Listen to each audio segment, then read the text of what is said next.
Hi guys, it's Miss Markets by Pearl. Today I will make a takoyaki. So, here are the main ingredients that are bought from Shopee.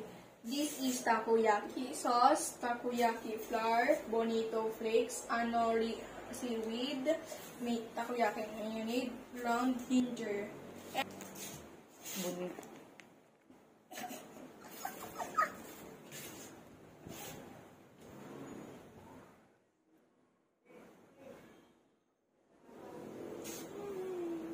So guys, my mom has already prepared the takoyaki ingredients.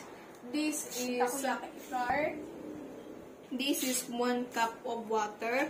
This is 2 cups of water, 600 ml. All in all.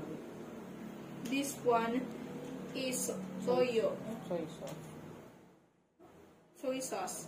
And this is Beaten egg. raw egg. And this is cheese. Cheese that we're going to fill. The takoyaki molder, the oil you can Freezer. Yeah. And the that you can rotate. Stick to rotate the ball. ball. To rotate the ball. This is mixer. This is Kucharon. Now To pour the butter. Okay? Now, so guys, we are going to mix the takoyaki mixture. First things first, the egg yolk. Now, The raw egg. Let's go. Put the raw eggs into the takoyaki flour. Now, this. Put the soy sauce.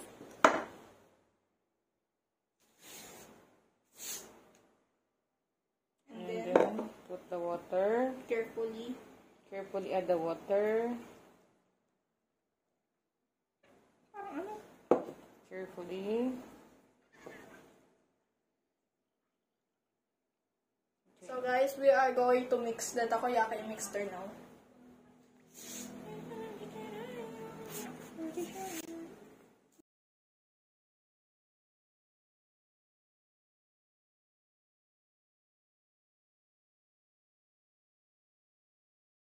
Continuously stir, guys, and don't forget, just mix all this takoyaki mixture. So the lump of flour won't Will be broken. Yeah, will be broken.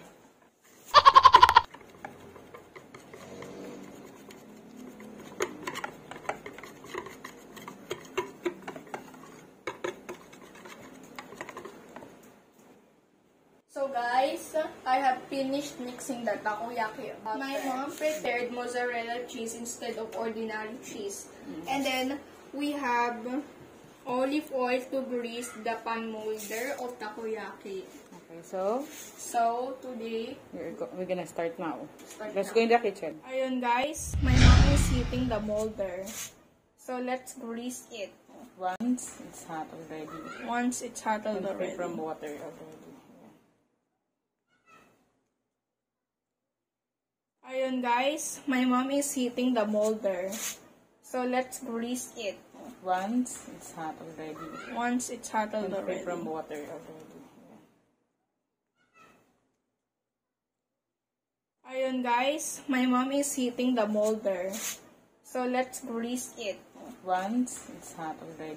Already. From water already. Let's grease it.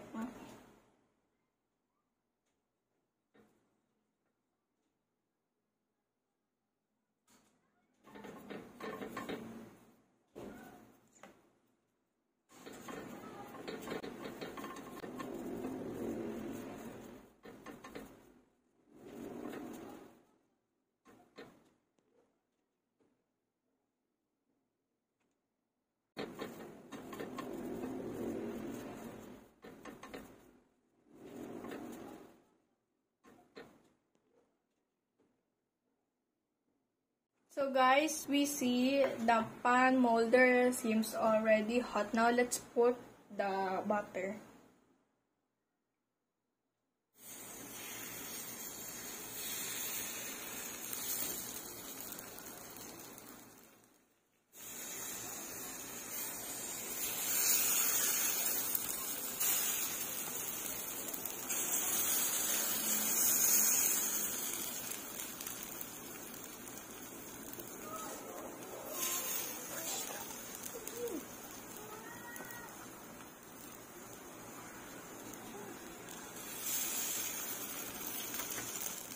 So guys, Mozzarella. let's put the mozzarella cheese one by one.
Already cooked. Now let's put it now.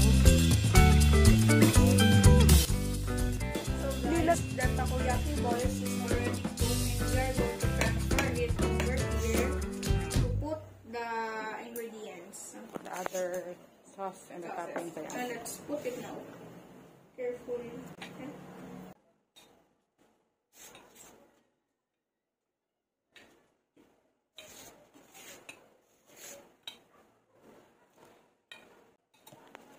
You have to make sure that everything is put into flat because we're going to put the So let's put the sauce.